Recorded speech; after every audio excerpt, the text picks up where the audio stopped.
Before we even get started talking about Balisongs today, I have a confession to make. I have a horrible headache. It was a work accident involving a ladder and a drill. I can't really fit a ladder in here to show you what happened, so I will take the less preferred route and draw you a picture. The ladder was here. I was up here. Hello. I was working with my drill.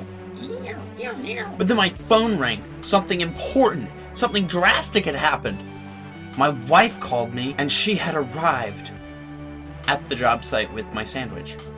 So I ran down the ladder and ran out the distant door to fetch my sandwich. In my excitement, I left the drill on top of the ladder. Returning inside with a full belly, I decided to move the ladder. So I stood here, as any smart construction worker would, picked the ladder up and wobbled it to the side, whereupon the drill inevitably smashed me in the head. So yeah, there's my tale of woe, and who really cares? I have a schedule to keep. Now today we are going to be talking about one of the most unique and interesting Balisongs on the market, the Talisong Z. If round and curvy were the style, then this Balisong would be the peak of fashion. It is the pinnacle of round and curvy, and also kind of the pinnacle of grip as well. Balisongs famously lose a lot of their grip power when they get those rounded edges, so this is a breath of fresh air. The Talisong Z has a channel handle design and is made with 7075 aluminum. It runs on a bearing pivot system, though there is a bushing one around these days if I'm not mistaken. They've also switched over to steel washers from the normal bronze phosphorus, which they're kind of just better. One second, my script says it weighs in at blank pounds. Just need to...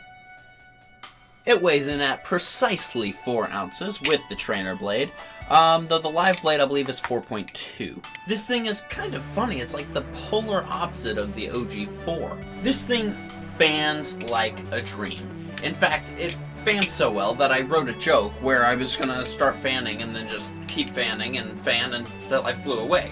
But then today I was listening to a Will Hirsch video and he made the exact same joke, and then I got lost in crippling and blinding insecurity of the realization that none of my content is actually original and there's nothing new under the sun.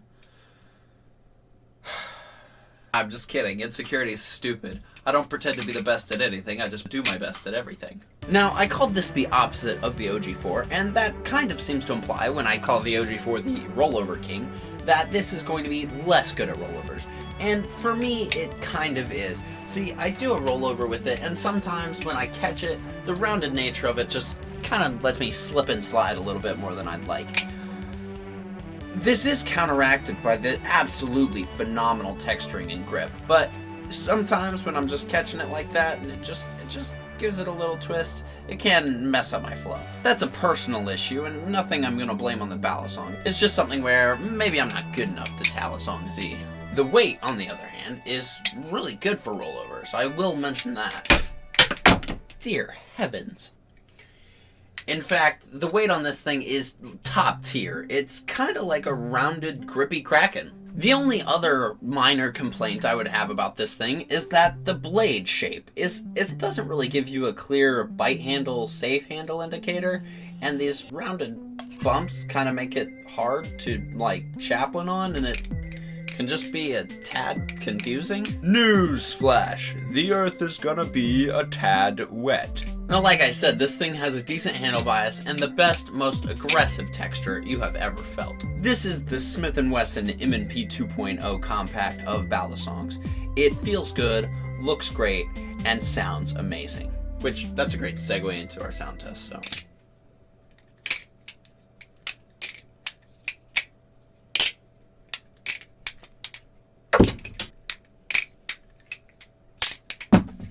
I haven't oiled this thing in ages, and it still sounds great.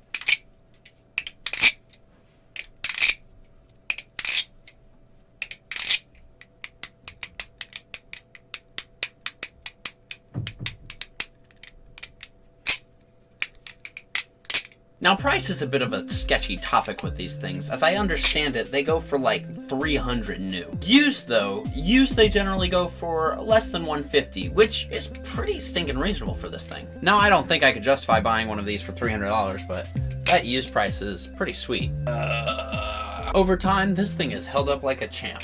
I've never had any reason to doubt him. Unfortunately, after I make this video, I'm shipping him off to Chelwong Audio because I sold him because I wanted to buy some cool titanium Balisongs, which is the reason I had to film this today. He's been a fantastic Balisong in my collection, and I plan to get another one in the future. Maybe even get this one back someday. That'd be kind of cool. As for the Kraken comparison, I'll stick to what I said earlier. It's basically a more rounded, more grippy Kraken, because honestly, the balance is very similar.